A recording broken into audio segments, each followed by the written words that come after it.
The teacher trainings at Temple University were probably some of the best professional development I've ever had. They never were a waste of our time, and you'll hear from many teachers that our PD sessions are often a waste of our time, but not at Temple. It was always well structured. I always appreciate learning something new about technology, and though I never became proficient within design, I did keep trying and kept going to the lessons, and I never became proficient with Photoshop either, but I did enjoy learning what I could from it.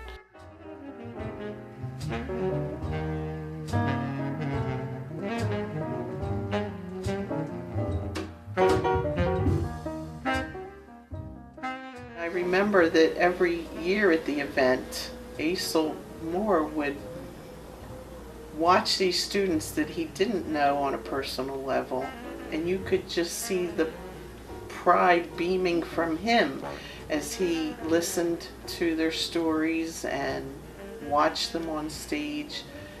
He had such great pride in this program that he was involved in. It really, I noticed it every year. Asil Moore graduated from Overbrook High School, and they weren't going to include Overbrook High School in the program, but Asil told the school district of Philadelphia that he would not be involved if Overbrook High School wasn't involved. Now that's really a lot to say, to put your hand back and say, if you don't take mine, then I won't accept you. And just the fact that we've had a Prime Movers program says a lot about who Asil Moore was.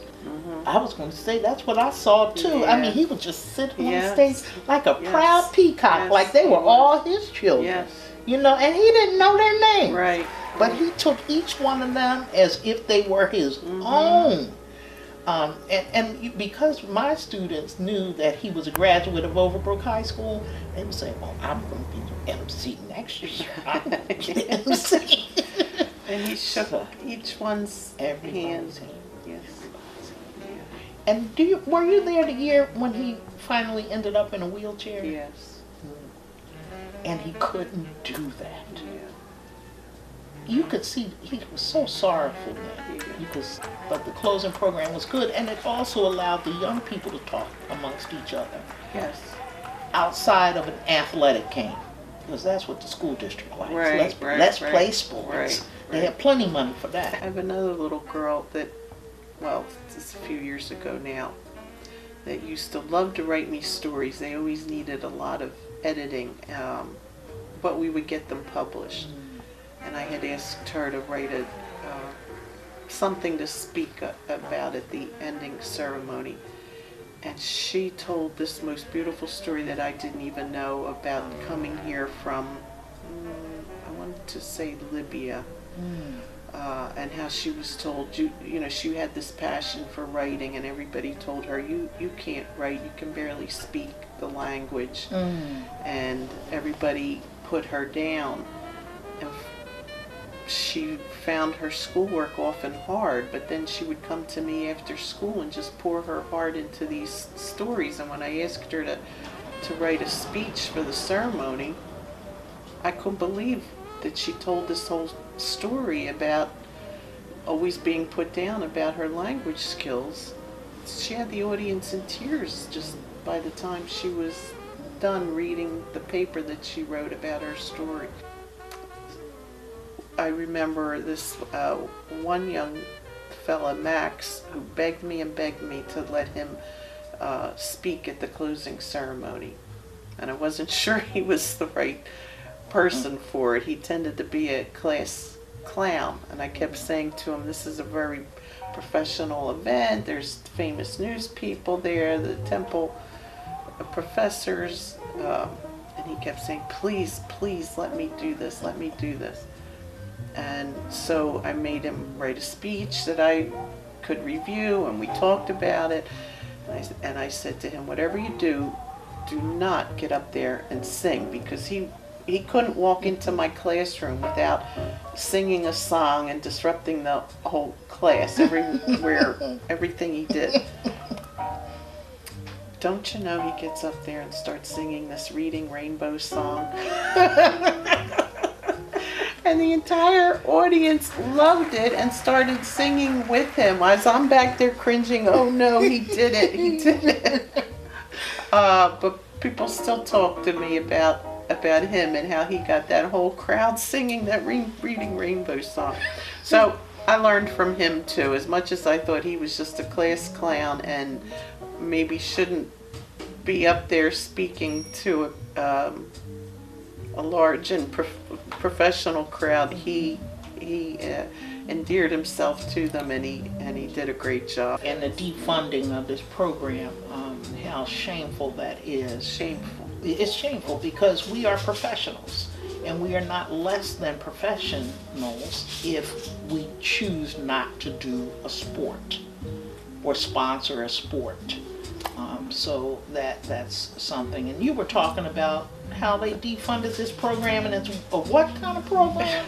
You said literacy. How could they defund a literacy-based program? These are skills these students need to use the rest of their lives. They won't play baseball the rest of their lives, or lacrosse. And when I think about it, I think about the literacy skills: reading, writing, listening, speaking, and overall thinking. Because in journalism, you have to think, and you have to think fast. You're also the reaction and response and the appropriateness of your reactions and your responses.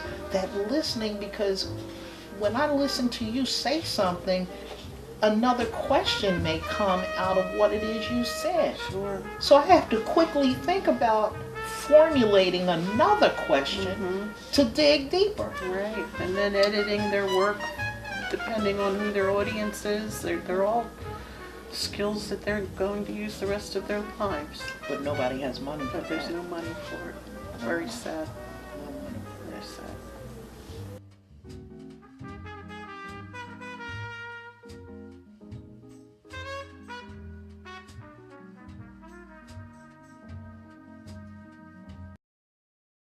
I remember very clearly we had went on spring break, and so that must have been your junior year. And your father came to me, and we had just come back, and he had said, Dr. Damon, I need some help. I said, well, wait a minute, let me back up. They said Octavius Barnes' dad is here, and usually, you know, if I'm busy, I have to tell people to make an appointment, but for your dad, I said, oh, anything. And when he came in and he said he needed some help, he told me that you had been incarcerated. And so, just knowing the student you were, like, for what? You know, and then he started saying, you know, he wasn't really sure, he wasn't clear on it. And I'm just going to say, as, you know, someone born and raised in the city of Philadelphia, a woman of color, I get so troubled by so many of our African American males being targeted. And so I knew whatever it was they had you for, there was no way in the world you could have done it. And that's even knowing you after just 1 year. And so I was even more upset because he did not know, not for a lack of trying, but because the system was not set up so that a parent of a juvenile would know where his child was being held. And so just working with your dad to find out where you were and, you know, what the charges were. And I don't know even if you remember when we went to court that day, the public defender that you had, I was just so outraged because I remember, is that your aunt or your cousin? That was my cousin. Your cousin. It just felt like it was us against the world. And I remember reaching out to just some friends that I had to come down and support us. And the public defender said, oh, they'll never let him go. And I said to her, I said, listen, I took a day off for this. I'm down here about his business. You see his family here. He's a National Honor Society student. I don't even care what the charges are, even though we knew at that point. I think they had the nerve to say armed robbery and some old crazy mess like that. I said, listen, I'm going to need you to tell the judge, he has these people down here. I don't care what you all are used to. You let them know who he is, who we are, and what we expect. And I said, if you don't, we may be arrested, you know, because I remember telling her, I didn't come down here for anything, you know. And I'm hoping that you seeing that level of support from all of us, the village being behind you, help propel you to move on. But she had the nerve to be surprised that after she asked the judge, he let you go. You remember that?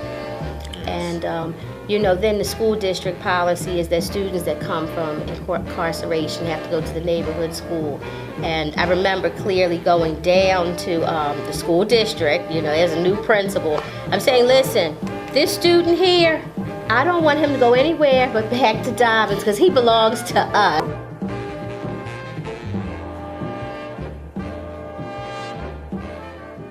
It was my principal, Dr. Damon.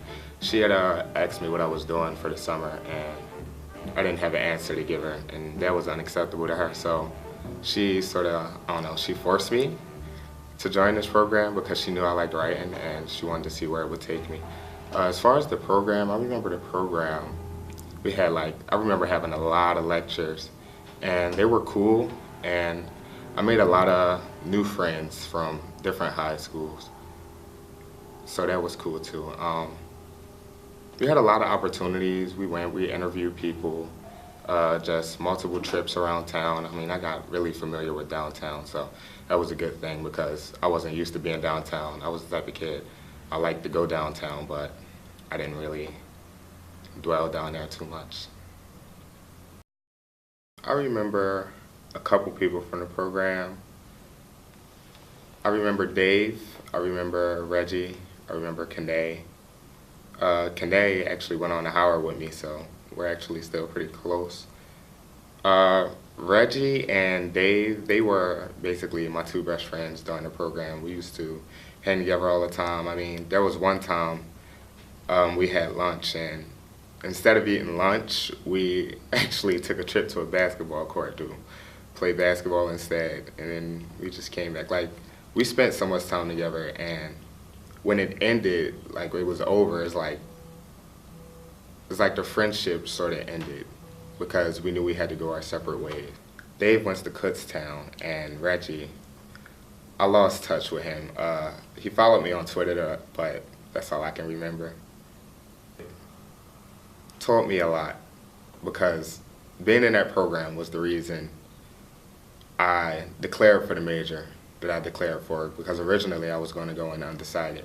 And after taking journalism, I was like, okay, this isn't the type of writing I wanted to do, so I figured it must be English. I knew nothing about journalism until I was told by Ms. Lee. And then when I went to Washington, D.C. at the museum with Professor Odom and Mr. Moulton, it began to teach me that it's a lot of things that's unheard because of what's not told.